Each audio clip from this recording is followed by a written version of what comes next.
cordialmente bienvenidos a una sesión del Teleeco, el programa de inteligencia epidemiológica del Instituto Nacional de Salud.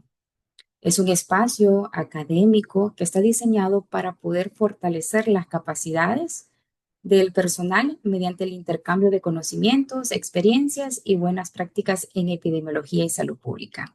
Mi nombre es Claudia Zabaleta, soy médico, maestro en epidemiología y tendré el honor de acompañarlos como moderadora durante esta jornada.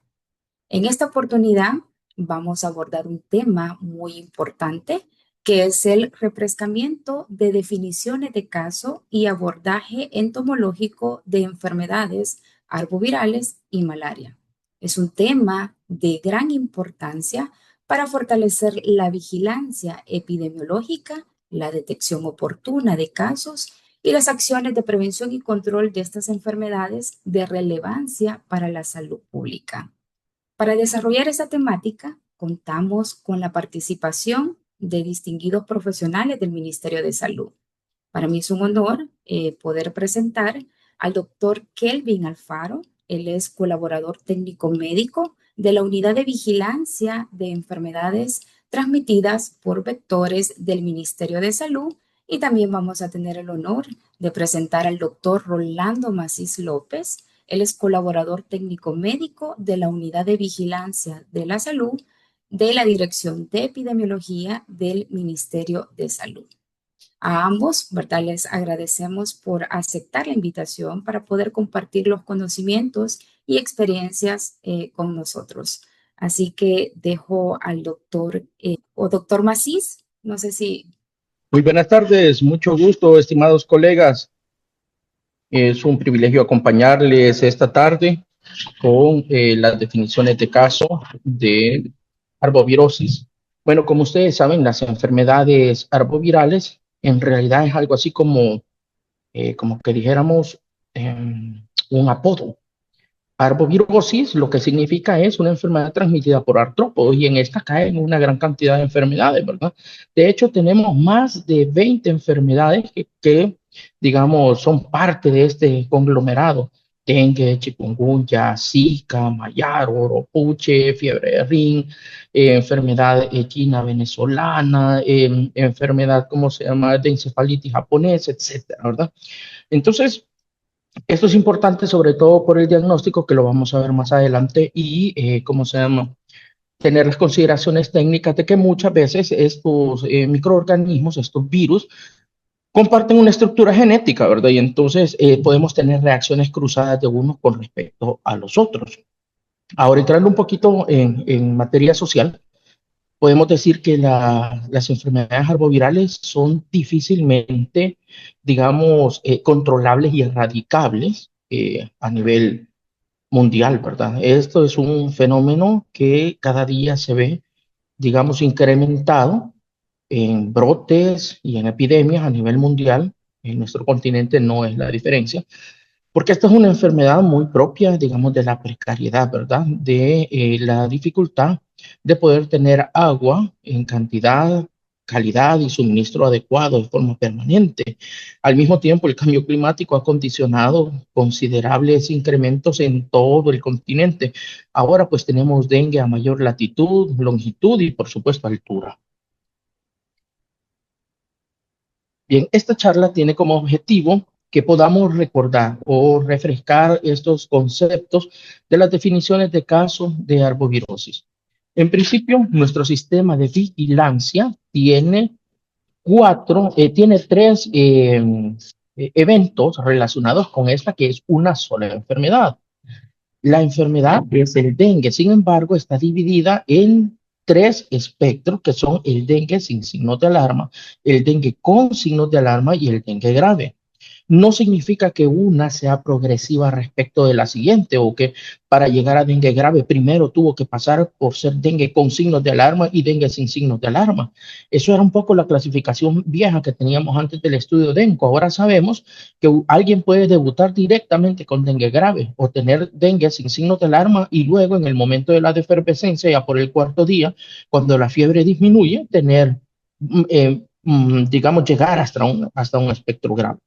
Ahora bien, Todas las sospechas son de índole clínica y eso es lo único que se requiere para poder desencadenar las acciones de salud pública en el territorio, que son ustedes, ya lo conocen, las acciones de vigilancia activa, que son la búsqueda de casos febriles, la promoción, educación para la salud, los ciclos de fumigaciones que corresponden alrededor de un caso sospechoso de dengue.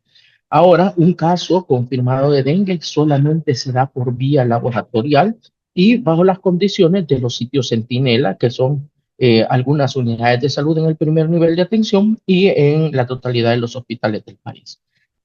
Bien, en cuanto a chikungunya, tenemos tres definiciones de casos, sin embargo, la única que tiene una utilidad en términos de salud pública es la de la fase aguda, que es la única transmisible y debe de ser abordada, pues obviamente, durante el momento en que se presenta la enfermedad en los primeros 5 días de evolución. Por otro lado, también los casos confirmados de chikungunya y de Zika van por un algoritmo laboratorial que comparten, digamos, una estructura con dengue. Los tres se vigilan laboratorialmente hablando por, ¿cómo se llama?, biología molecular a través de la reacción en cadena de la polimerasa. Bien, como les decía, basta una sospecha clínica y es lo único que se requiere para hacer una acción en salud pública. Por tanto, no se requiere confirmar el 100% de los casos, no es necesario ni deseable, puesto que esto obstaculizaría o atrasaría el proceso de una acción de control inmediata. Esta es una enfermedad que, aparte de que es de notificación obligatoria, también es inmediata, o sea, en las primeras 24 horas. Entrando estrictamente en detalles, hablando de los casos sospechosos de dengue sin signos de alarma, la fiebre, que es nuestra puerta de entrada o síntoma cardinal, no es una fiebre común, no es historia de fiebre en los últimos 30 días como ocurre en el caso de malaria. Es una fiebre que tiene 2 días de evolución y hasta 7 días desde la fecha de inicio de síntomas. Aquí hay que recordar que es importante también hacer una debida, perdón, maestra, una debida anamnesis y consultar si hay uso de antipiréticos en los últimos 2 días o uso de algún medicamento que pueda haber reducido la fiebre. Entonces, a pesar de que en la consulta médica el paciente se presente sin fiebre, si en la evolución sabemos que ha consumido algún antipirético, por supuesto que cuenta como evolución este síntoma cardinal, pues en este momento posiblemente se presenta la consulta externa sin la fiebre porque toma un antipirético, no porque no la tenga, ¿verdad? Entonces, la fiebre tampoco menor a 48 horas no nos es útil porque no se modifica gran cosa la fórmula leucocitaria en las primeras 24 horas, cuando a veces se estila dejar hemogramas, no tiene ninguna utilidad práctica, no podemos conocer el conteo de glóbulos blancos, no hay una modificación de la línea plaquetaria, en tal sentido, de 2 a 7 días es nuestro síntoma cardinal. Esto abre la puerta a las diferentes definiciones de caso de dengue. Ahora, esta fiebre acompañada de 2 o más de los siguientes criterios se considera un caso sin signos de alarma. ¿Cuáles son estos? Cefalea y dolor retroocular. Ese es un criterio, ese es uno solo. Exantema es otro criterio, mialgias y artralgias es otro, sangrado de mucosas. El sangrado de mucosas, pues, se da, por ejemplo, cuando las personas se están sonando la nariz, cuando hay limpieza de alguna de las áreas, como por ejemplo el recto, el ano o un sangrado activo durante el barrido mecánico que se puede hacer con el papel. El conteo de glóbulos blancos menor de 5.000, ¿cómo se llama?, unidades por milímetro cúbico también es parte de esta definición de casos sin signos de alarma. Principalmente digamos, este espectro debe de ser manejado en el primer nivel de atención y la consulta externa. Bien, aquí también es importante recalcar que para fines de vigilancia la plaquetopenia no es parte de la definición de caso de dengue. Al menos no es parte de la definición de caso de dengue sin signos de alarma, porque La plaquetopenia es inespecífica, puede aparecer en momentos fisiológicos benignos como el embarazo, puede aparecer en otras patologías como cáncer, bacteremia, por enfermedades virales, por procesos autoinmunes, etcétera. Por eso hay que tener consideración de que la plaquetopenia por sí misma no es indicativa de sospechas de dengue. Ahora bien, un caso sospechoso de dengue con signos de alarma en principio es alguien que ya cumplió la definición previa, o sea, ya tiene una sospecha de dengue sin signos de alarma y que adicionalmente puede presentar dolor abdominal intenso y sostenido, vómitos persistentes, acumulación de líquidos, sangrado espontáneo, hepatomegalia mayor a 2 centímetros por debajo del reborde costal derecho. Incremento, aquí sí, miren, la plaquetopenia es útil solamente que esté acompañada de hematócrito y que ambas condiciones se den en un lapso no mayor a 24 horas. En esta ocasión, pues estaríamos hablando de una fuga a tercer espacio y en el caso de la plaquetopenia, de una reacción autoinmune de parte de la línea humoral destruyendo todos los corpúsculos de las plaquetas. En este caso, sí podemos considerar la plaquetopenia como parte de la definición de caso, pero con signos de alarma. Aquí el manejo puede ser en ambas instancias, ambulatorio y hospitalario. Y luego vamos a la definición de caso de dengue grave. Este es un caso sospechoso de dengue indistintamente si es con o sin signos de alarma que presenta choque, distrés respiratorio, extravasación grave del plasma, un sangrado severo o compromiso grave de órganos. Pues esto puede ser cerebro, hígado, suprarrenales, un infarto mesentérico, una miocarditis, etcétera. Entonces, solo para tener una idea, hay una gran cantidad de manifestaciones que pueden ser el choque, la taquipnea, la taquicardia, las extremidades frías, el llenado capilar mayor de 2 segundos, que son indicativos de un choque o distrés por extravasación del plasma. Así que hay que tener en consideración también las pruebas hepáticas, como por ejemplo las transaminasas, que pueden aumentar a más de 1000 unidades internacionales. Bien, recordando un poquito cómo se da, digamos, la fisiopatología del dengue, vemos acá, voy a conectar el puntero, que entre el primero y el quinto día tenemos una alza bastante grande de virus. La viremia, o sea, la presencia de virus en sangre es bastante elevada en los primeros 5 días. Por eso es que nosotros, utilizando las pruebas de biología molecular como la reacción en cadena de la polimerasa, somos capaces de poder encontrar al virus del dengue en los primeros 5 días de la fecha de inicio de síntomas. Sin embargo, ya por el cuarto día, quinto día, empieza a incrementarse la inmunidad humoral y tenemos a un aumento de la IgM y posteriormente de la IgG, que es, ¿cómo se llama? Una inmunoglobulina de fase crónica.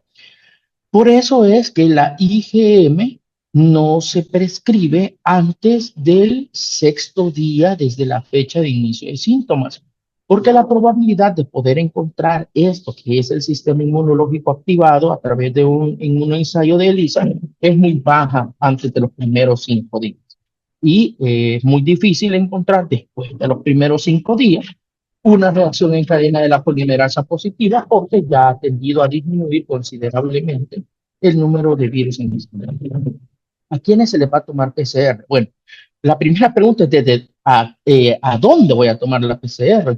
Esto se puede hacer desde los sitios Centinela, en las unidades de salud que han sido seleccionadas para tal fin, y también a los hospitales. ¿A quiénes les vamos a tomar?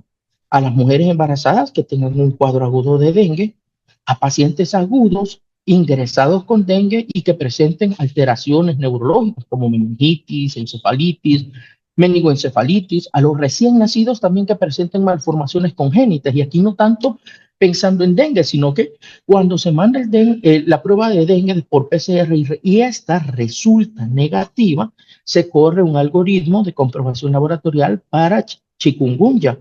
Si esta resulta negativa, lo hacemos para Zika. Entonces, si nosotros, que ya sabemos que, bueno, todas las arbovirosis pueden producir malformaciones congénitas, pero principalmente si pensamos en Zika, hay que tomar en cuenta de que el algoritmo ingresa por dengue. Así que esa es una indicación también una vez que se haya agotado el algoritmo de Tor.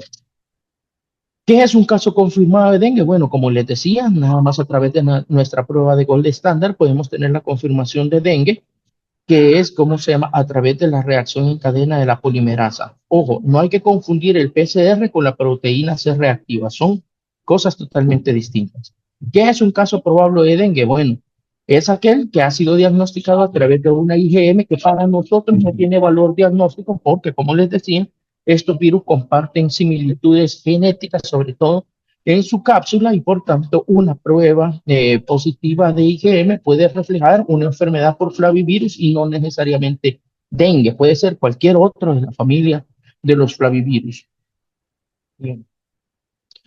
¿Cuándo debo de notificar? En las primeras 24 horas. Esta es una enfermedad sujeta a vigilancia obligatoria y, ¿cómo se llama? También debe de ser tomada pues en lo más pronto posible esta notificación. ¿Cómo lo voy a notificar? A través del IGP-01 como caso sospechoso de dengue, con o sin signos de alarma o como dengue grave, y siempre como vigilancia individual en las primeras 24 horas, ¿verdad? Bien, en cuanto a los casos sospechosos de chikungunya, para nosotros tiene utilidad práctica la definición de fase aguda.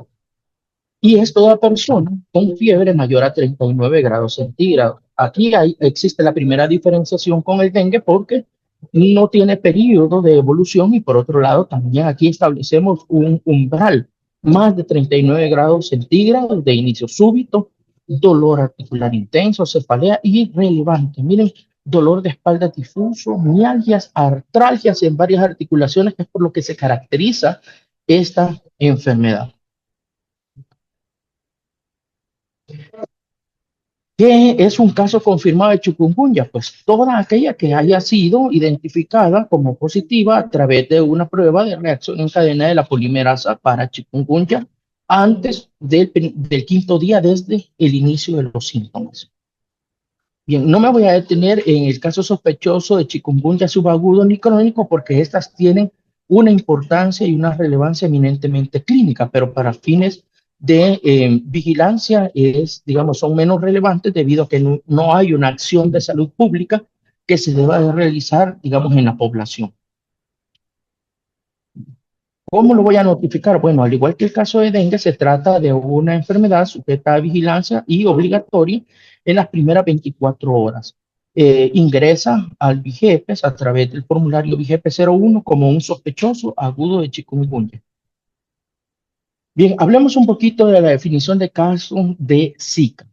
En este caso, el síntoma cardinal ya no es la fiebre. Fíjense, es una persona que presenta un exantema. Miren cómo son las características del exantema para que tengamos en cuenta y de no confundirnos con cualquier F o con una sospecha de sarampión, ¿verdad? Ni tampoco con saque A16, ni cualquiera de todos las enfermedades o el síndrome que produce una F. El tipo de exantema aquí es maculopapular y es pruriginoso, sumamente pruriginoso, y aquí tenemos una fiebre que no es de alta intensidad, que va desde los 37.5 grados a los 38.5 grados, que se caracteriza por tener conjuntivitis. Y acá es relevante también que 15 días después de la fase aguda podemos tener un síndrome de Guillain-Barré. Así que ojo con esto, siempre hay que estar pendientes cuando el paciente haya remitido de una sospecha por Zika, que 15 días después podemos tener una reacción autoinmune ocasionando un síndrome de Guillain-Barré. Recuerden también, ¿no?, que el Zika es una enfermedad transplacentaria, o sea que puede atravesar la barrera placentaria y producir manifestaciones congénitas en el niño. Así que en una mujer embarazada siempre hay que consultar sobre la historia de que no haya presentado un cuadro alboviral y principalmente los cuadros más catastróficos los tenemos en el primer trimestre del embarazo, que es cuando se desarrolla todo el aspecto neuronal de un niño. Cuando hablamos de un caso confirmado de Zika, al igual que en el caso de dengue y de chikungunya, cuando éste haya mostrado positiva una reacción en cadena de la polimerasa, o sea, cuando hayamos identificado ADN mitocondrial del virus en la sangre del paciente que inicialmente ingresa como sospecha. Acá tenemos un cuadro basado en evidencia clínica que nos dan, digamos, alguna diferencia en cuanto a qué es lo que, digamos, se presenta más en cada uno de estos cuadros. Para el caso del dengue va a ser la trombocitopenia, el aumento del hematócrito y la leucopenia, mientras que en chikungunya el síntoma más preponderante son las artralgias y en el caso del Zika es el prurito. También tenemos ahí evidencia moderada y evidencia baja que, bueno, se las dejo después para que ustedes puedan revisar detenidamente. Bien, esto es todo por mi parte. Les agradezco muchísimo. Si tienen alguna consulta, pues con el mayor de los gustos estoy acá para poderlo hacer. Muchas gracias, doctor Macís, ¿verdad? En lo que se prepara el doctor Kelvin, queremos agradecer, ¿verdad? La participación de todas las personas que se han conectado a esta sesión. Queremos dar saludos, veo que enviaron mensajitos el Instituto Salvadoreño del Seguro Social, las oficinas sanitarias internacionales y nuestro personal del Ministerio de Salud. Agradecerles, ¿verdad? Porque están activos. Por favor, si tienen preguntas, dudas, pueden escribirlas en el chat. Así que agradecemos, doctor Macís. Vamos a darle la oportunidad en estos momentos al doctor Kelvin Alfaro. Ok, perfecto. Entonces, vamos a comenzar y hablar un poco de lo que es el refrescamiento en caso de la enfermedad de malaria. Para comenzar, vamos a definir qué es la malaria, ¿verdad? La malaria, como sabemos, es una infección, ¿verdad?, que es transmitida por la picadura de un zancudo, específicamente de la Anopheles hembra. Esta es una enfermedad febril, ¿verdad?, que está dentro de las enfermedades transmitidas por vectores y que actualmente en nuestro país se encuentra eliminada la transmisión autóctona. Eso no quiere decir que no puedan aparecer casos en una forma importada.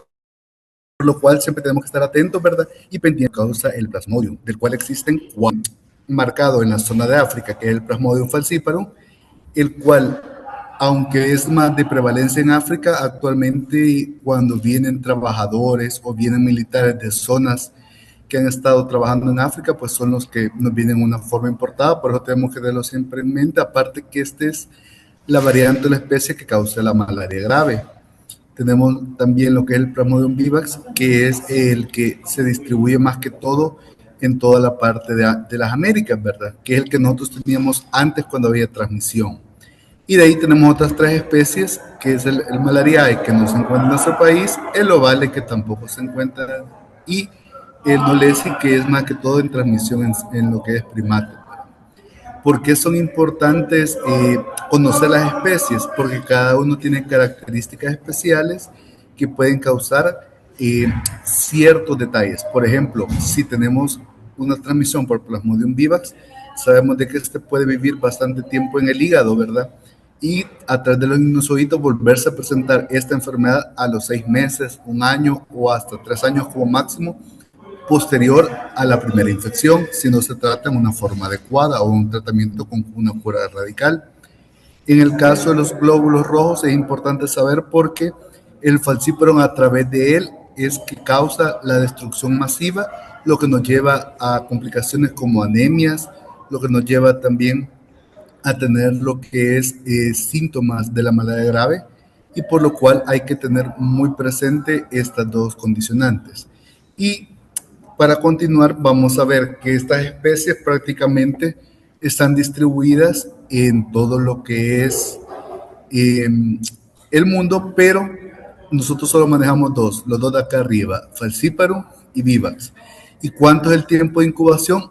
Varían. Generalmente en el Falciparum va desde los 9 días hasta los 14 días, ¿verdad? La literatura nos dice que hay un promedio de 10 a 12 días. Esto también es condicionante, ya vamos a ver más adelante, puede variar dependiendo de ciertas características. Y en el caso del Plasmodium vivax, prácticamente es de 12 a 18 días con un promedio de 14 días. ¿Cuáles son los factores que alteran en los tiempos de incubación que hablábamos? Primero, es la especie. Como vimos, cada especie tiene un tiempo diferente de incubación, ¿verdad? Y La otra causa o el otro factor es la dosis del parásito, o sea, la carga parasitaria. Entre mayor carga parasitaria tenga el paciente, hay una mayor probabilidad que la sintomatología se presente antes. Y entre menor carga parasitaria se puede presentar en mayor distancia de tiempo o con síntomas más leves, que inclusive no parezca una fiebre, sino que sea una febrícula, que no haya dolor de cabeza. Entonces, es muy importante esto. Por eso vamos a ver que inclusive para el tratamiento depende bastante de la carga parasitaria, escoger qué medicamento vamos a dar. El tercer factor es el estado inmunológico del paciente. En un paciente que está expuesto previamente a esta enfermedad o ha padecido varias veces la enfermedad, el cuadro se vuelve más atípico. Entonces, ¿qué quiere decir esta sintomatología típica? La fiebre no es la fiebre terciaria que normalmente tenemos, se vuelve una fiebre intermitente un día sí, un día no. También en pacientes que han padecido mucho de esta enfermedad o han tenido varios episodios y se presenta con síntomas más leves, ¿verdad? Si el paciente también ha tenido uso de medicamentos como quimioprofilaxis o ha estado tomando medicamentos en una forma incompleta, ya sea antibióticos o ya sea antimaláricos, pero no como una cura radical, esto disminuye también los tiempos de incubación. Y por último tenemos el cuarto factor, que son las recaídas, que como vimos, eso solo puede ocasionar el Plasmodium vivax. Entonces, que esto puede aparecer a través de los sinusoiditos desde 6 meses hasta un año, máximo 3 años, porque queda en esta forma sinusoidito guardado en el hígado y pasando los meses, estos revientan y vuelven el ciclo de transmisión dentro del humano. Este mapa lo pongo acá para escenificarles y demostrarles que el país está estratificado por riesgos. ¿Riesgo de qué? De que se pueda transmitir la malaria. Entonces, este es el mapa para el 2026. Si vemos todas las zonas grises, todos estos distritos que están en gris, son áreas donde no hay riesgo. No hay riesgo de transmisión, pero no quiere decir que no hay riesgo de que aparezca un caso, porque todos nuestros casos son importados. Entonces, el paciente puede venir de turismo a La Palma, puede venir de turismo a Santa Ana y aparecer un caso ahí, aunque en esa zona, por ejemplo, llega en la parte alta de Chalatenango, no nos preocupa que pueda haber una transmisión, o sea que puede haber una nueva diseminación en una forma autóctona, porque no hay vector. En toda la zona gris no hay zancudo capaz de transmitir la malaria, que como ya vimos es el anófeles, que es muy diferente a la Aedes, que es el que nos transmite las arbovirosis. El escenario o estrato 2 es el amarillo, que es donde hay receptibilidad. Esto quiere decir que hay vector, hay zancudo, pero no hay vulnerabilidad.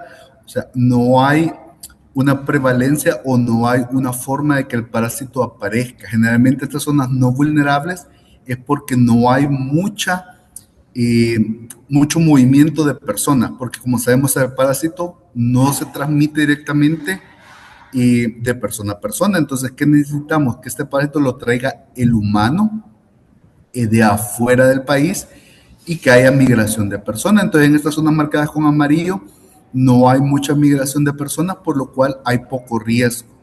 A diferencia de las zonas que vemos en color anaranjado, que aquí sí ya es un escenario tipo 3, en el que ya hay vector, ya hay zancudo y ya hay migración de personas. Si se fijan, la mayoría son zonas turísticas, zonas de playa, ¿verdad? Zonas de agricultura, de construcciones, ¿verdad? Que hoy está bastante de moda que vienen trabajadores de Nicaragua, Guatemala, Honduras, a las áreas de construcción aquí, a las áreas agrícolas.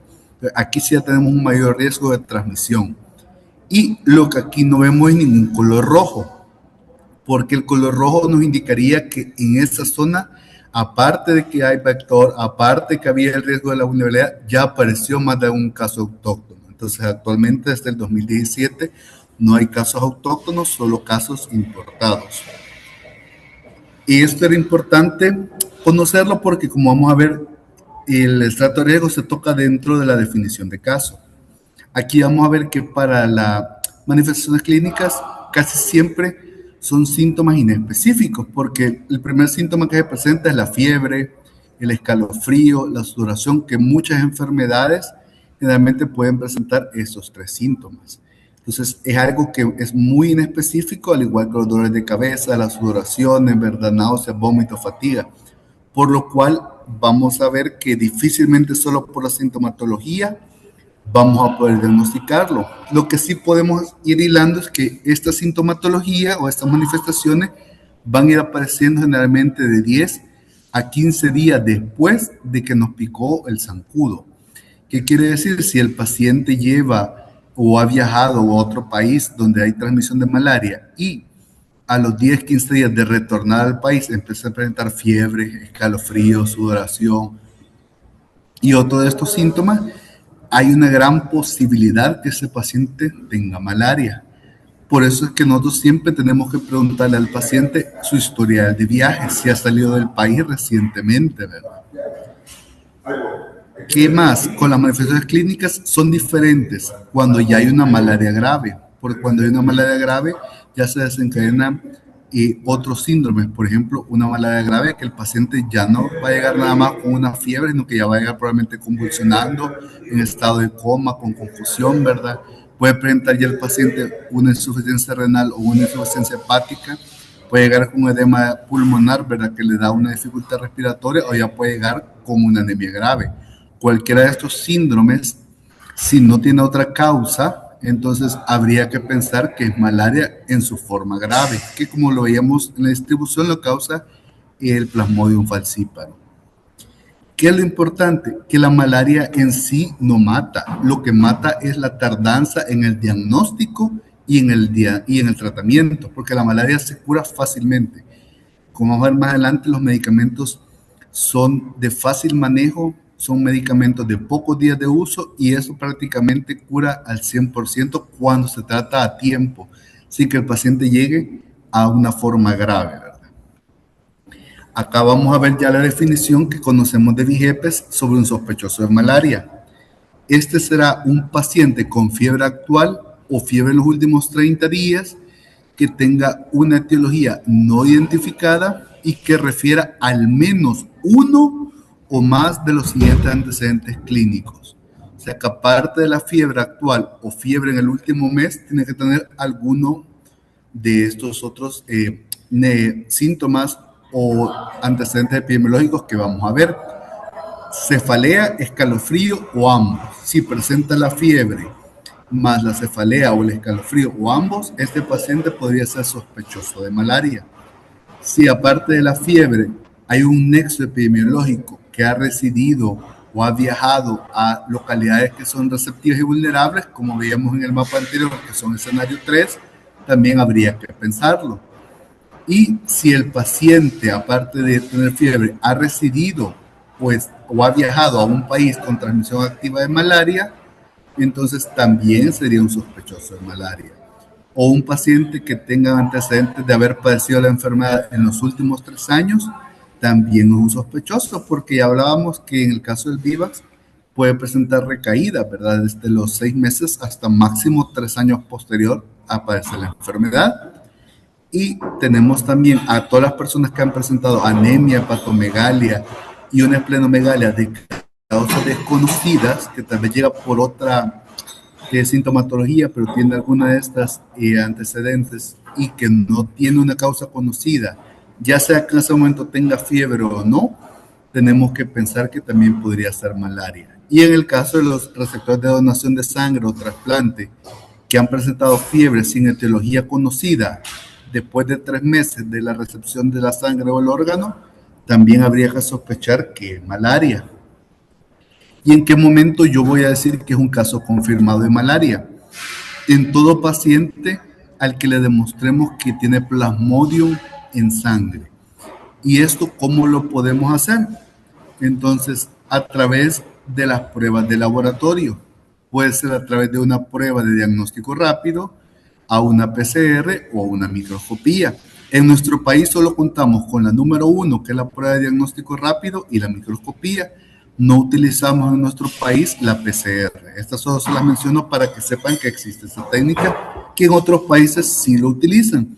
Actualmente, ¿por qué no se utiliza? Porque esta sirve más que todo para hacer un estudio de qué parásito es el que está causando esta enfermedad, para ver si la variante o la especie específicamente es la misma que el país se está transmitiendo. En países como Honduras, Guatemala, Nicaragua, ya han hecho estudios en el cual pueden tener el serotipo del parásito y saber si ese paciente se ha infectado ahí o se ha infectado en otro país.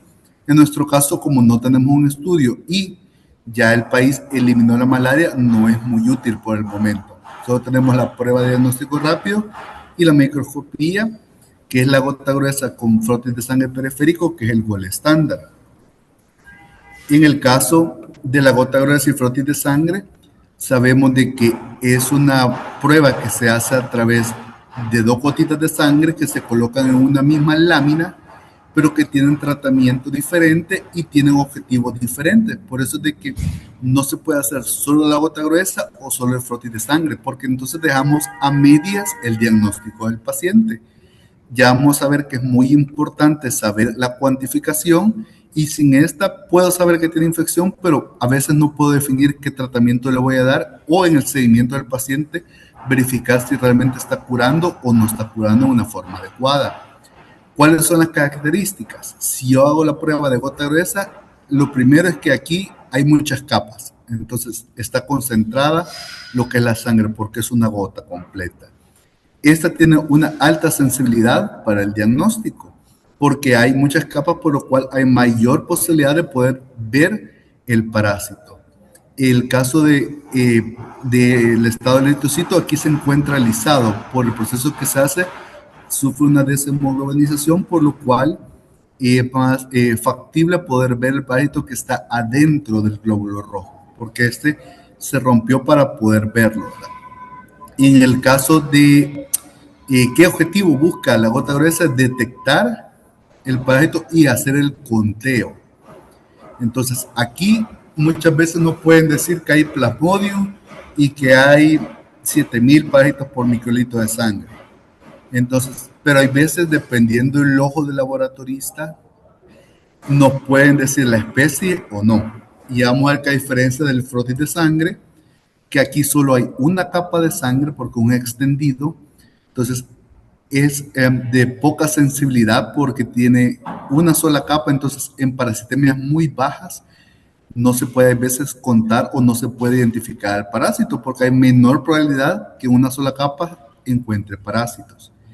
En ese generalmente el glóbulo está intacto, o sea, no se ha alisado, y lo cual ya fue fijado con el metanol para poder ver adentro del parásito, del glóbulo rojo, y nos sirve para identificar y detallar la especie. Por eso es que son complementarios. A veces nos ha pasado que en algunas instituciones le hacen nada más un frotis de sangre al paciente buscando otras enfermedades y encuentran nada más que reportan al parásito, pero no saben cuál es el conteo que tiene, porque no sirve el frotis para hacer un conteo. Por eso necesitamos tener los dos para poder hacer un diagnóstico completo y un manejo clínico adecuado. De ahí la otra prueba que estamos manejando actualmente y que se incorporó desde el año pasado son las pruebas de diagnóstico rápido o PDR, ¿verdad? En este caso la PDR que nosotros manejamos nos sirve para saber si el paciente tiene Plasmodium vivax o Plasmodium falciparum. Estas pruebas hay un montón en el mercado, varían dependiendo de la marca y para qué se ocupan. Hay pruebas que son para los 4 parásitos de una sola vez, hay otros que solo miden un tipo de parásito, hay otros que miden 2 tipos de parásitos. Dependiendo de esto es la utilidad que tengan. En nuestro país, como la mayor transmisión es vivax y es falciparum, estamos utilizando esta prueba, la cual para verificar si es falciparum nos busca la proteína ricas en histidina, ¿verdad? Que son las HRP2, y en el caso de los vivax nos busca lo que es el lactato deshidrogenasa o la aldolasa para poder diagnosticar cuál de estos dos es la especie que nosotros vemos. Estas pruebas, como su nombre lo dice, son de diagnóstico rápido, por lo cual en unos 20 minutos yo puedo decir si el paciente está positivo o no a lo que es malaria. ¿Cómo se hace? En una forma tan rápida como colocar lo que es la gota de sangre, ¿verdad? En lo que es la placa. Luego se coloca un buffer que ya viene en forma individualizada. En el caso de la marca que manejamos actualmente, que se coloca y se deja nada más 15 a 20 minutos para que sufra lo que es los cambios químicos, histoquímicos, y acá se represente en la parte de la lectura. Acá, como cualquier prueba, tenemos la línea de control, ¿verdad? Que nos verifica que la prueba está funcionando bien. Si esto no se marca, la prueba se tiene que invalidar o se tiene que repetir, y de ahí están las pruebas o las líneas específicas para saber si es PB, es Plasmodium vivax, el PF es Plasmodium falciparum. Se puede marcar una de estas líneas o ambas, si acaso fuera una infección mixta, que es muy raro que esto suceda. Acá siempre solo es un Plasmodium el que se ve involucrado, pero en algún momento podría ser una infección mixta. Y para darlo positivo tiene que estar la línea control marcada y una o ambas líneas de los Plasmodium marcadas. ¿En qué momento puedo ocupar yo la PDR? Lo tengo que ocupar en pacientes sintomáticos, generalmente que tengan fiebre o que, eso sí, sin una causa aparente, ¿verdad? Porque si yo lo tomo en un paciente que no ha tenido fiebre, normalmente esto va a salir negativo. Entonces, solo para el caso de los pacientes que no tienen fiebre, pero se sospecha que tienen malaria, es recomendable mejor tomar la gota gruesa. ¿Y cuál es el otro criterio para sospechar? Que aparte de fiebre, el paciente tenga un antecedente de viaje, haya viajado, ¿verdad? A alguna zona donde hay transmisión de malaria. Si cumple estos dos criterios en específico, es factible para que se le tome la PDR. Pero como decía, con que sea sintomático es suficiente, y recordemos, pueden ser síntomas como escalofríos intensos, dolor de cabeza, dolores musculares, articulares, fatiga extrema, náuseas o vómitos, más el antecedente de viaje. Este es un paciente candidato a tomarle la PDR. Y ya después que confirmamos el diagnóstico, tenemos que hacer el esquema de tratamiento. Acá va a depender de 3 factores. Primero, verificar cuál es el Plasmodium que está siendo el involucrado en la enfermedad del paciente. Segundo, si este Plasmodium es sensible o insensible a la cloroquina. Y tercero, la cuantificación de parásitos. Todo paciente que tenga más de 50,000 parásitos por microlitro de sangre generalmente se tiene que manejar como un paciente con malaria complicada. Más que todo si este fuera falciparum. Y en el caso de los pacientes que no son complicados, que es el gráfico que estamos viendo aquí, va a depender de si es un Plasmodium vivax o un Plasmodium falciparum. En el caso del Plasmodium vivax, vamos a ocupar 2 medicamentos. Actualmente en la guía del 2026, que ya va a salir en los próximos meses en forma oficial, ya se incluye un nuevo medicamento, que es la tafenoquina. La tafenoquina, ¿verdad? Es un primo de la primaquina, la única diferencia es que aquí ocupo dosis única.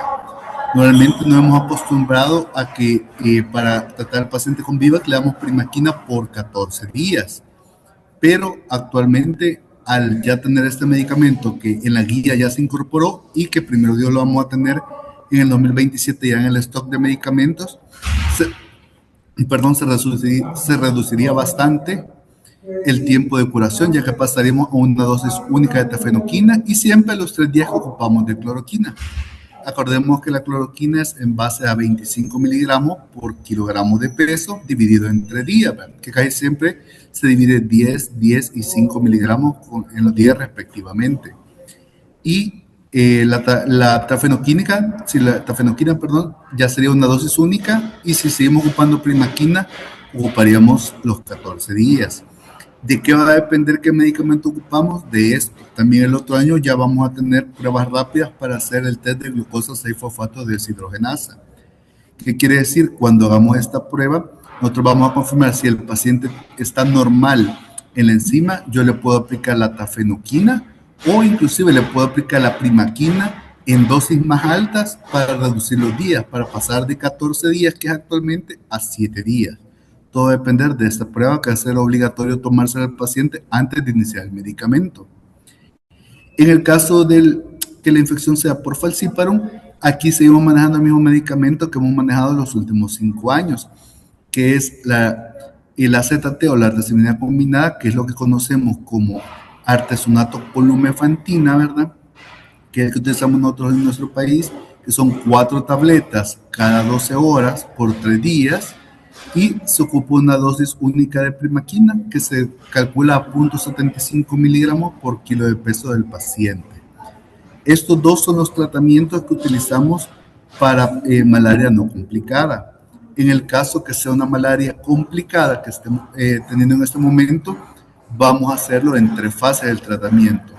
La primera fase es el uso de medicamento endovenoso, en el cual nosotros aquí ocupamos el artesonato sódico inyectable, ¿verdad?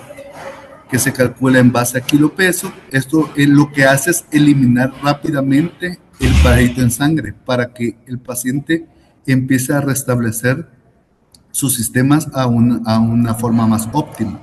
Esto se aplica una dosis, la primera dosis en la hora cero, de ahí entre 8 a 12 horas la segunda dosis y 2 horas posteriores a la segunda dosis se aplica la tercera y última dosis. Después de esas 3 dosis, si el paciente ya recobró el uso de la vía oral o ya puede en algún momento tomar medicamento en vía oral, yo paso a esta segunda fase, que es el tratamiento con artesanina combinada, que lo hacemos igual como vimos en el tratamiento del falciparum, 4 tabletas cada 12 horas por 3 días. Y por último, llego a darle lo que es la prevención de recaídas y le doy una dosis de primaquina en dosis única de 75 miligramos por kilo peso. Solo que en este caso, por ser malaria grave o malaria complicada, sí va a ser obligación también realizar el test de glucosa de fosfato de deshidrogenasa para verificar que no haya ninguna alteración y que nosotros podamos causarle algún daño en el hígado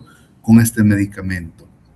Prácticamente estos son los tratamientos para malaria, si se fijan, no son difíciles, entonces solo es de diagnosticar a tiempo, tratar a tiempo para prevenir cualquier muerte en un paciente o cualquier complicación a largo plazo.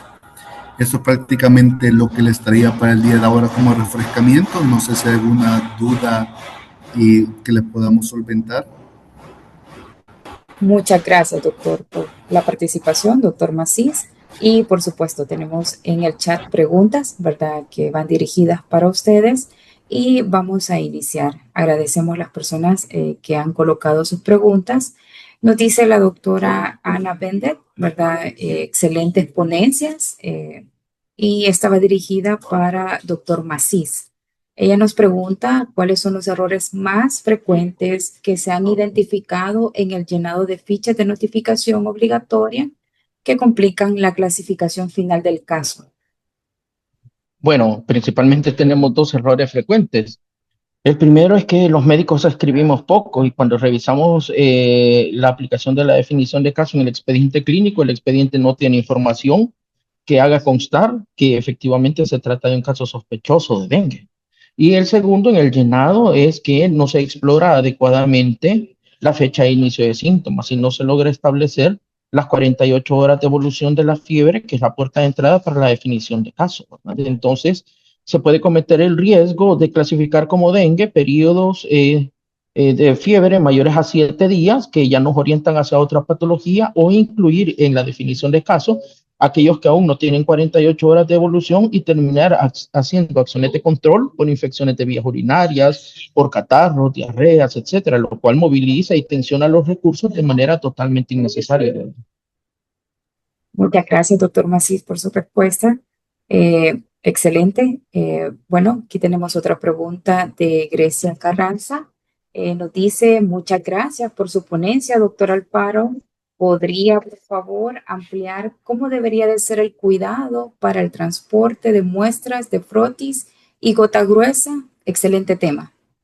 Ok, en el caso del transporte de lo que son las láminas de gota gruesa, ¿verdad? Lo ideal es ocupar una caja transportadora que ya están diseñados para esto, ¿verdad? Realmente cuando se toma la muestra aquí no va fijada, entonces no debería llevar mucho movimiento. Por eso es que lo ideal es hacerlo en estas cajas que ya son especiales para eso, con un espacio milimetrado entre cada lámina.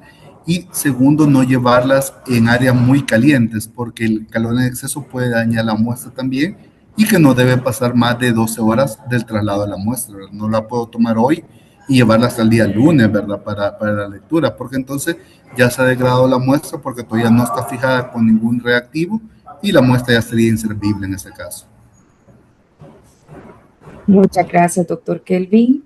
Nos dice también Grecia, esto va para el doctor Macís, y nos dice si podría ampliarnos cómo podríamos hacer para poder identificar un caso de dengue, pero en niños pequeños como en niños lactantes menores. Muchas gracias.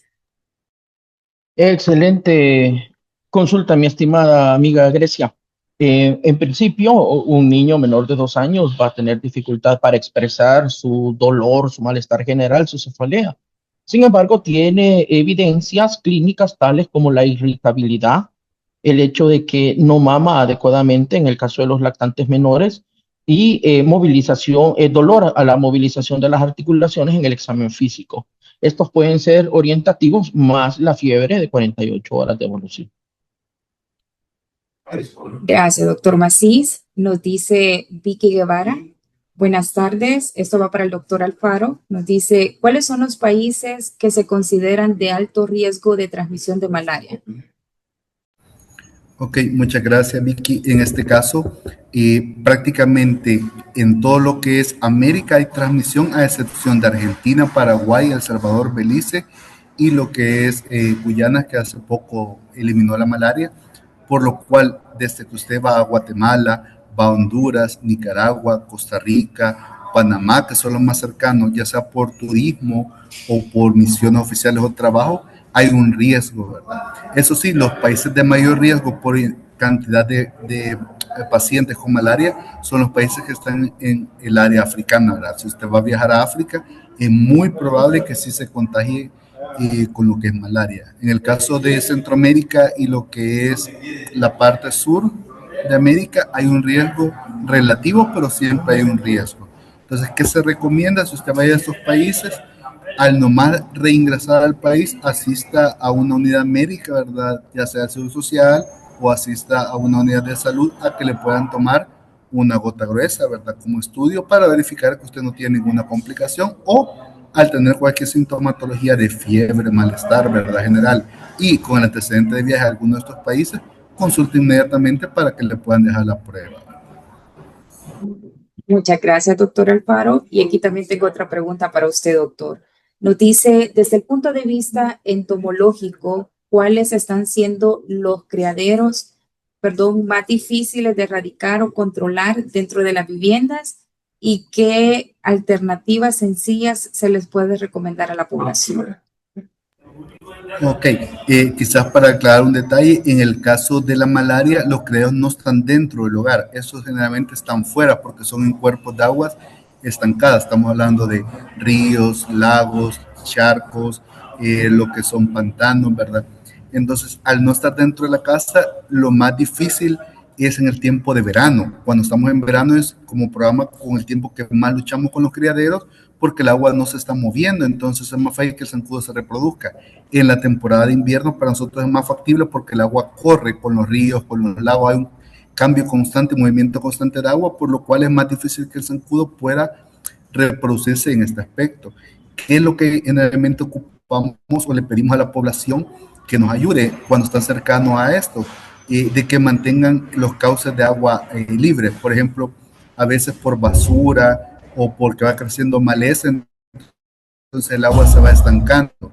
Y el otro problema que tenemos es con las empresas constructoras, al ir talando árboles, van haciendo pequeños retenciones de agua, ¿verdad? En los grandes terrenos que están trabajando hoy en invierno, por lo cual siempre les pedimos que verifiquen el que no se está estancando el agua en sus áreas de construcción para evitar que el zancudo se reproduzca. Pero dentro de la vivienda, si no hay zancudo de este tipo, el que pasa dentro generalmente es el Aedes, y el anófeles lo que hace nada más es ir a picar a la gente a la casa, pero él lo hace durante la noche, que es otra diferencia de la Aedes, que la Aedes pica más que todo de día, el anófeles pica más a la hora del atardecer hacia arriba.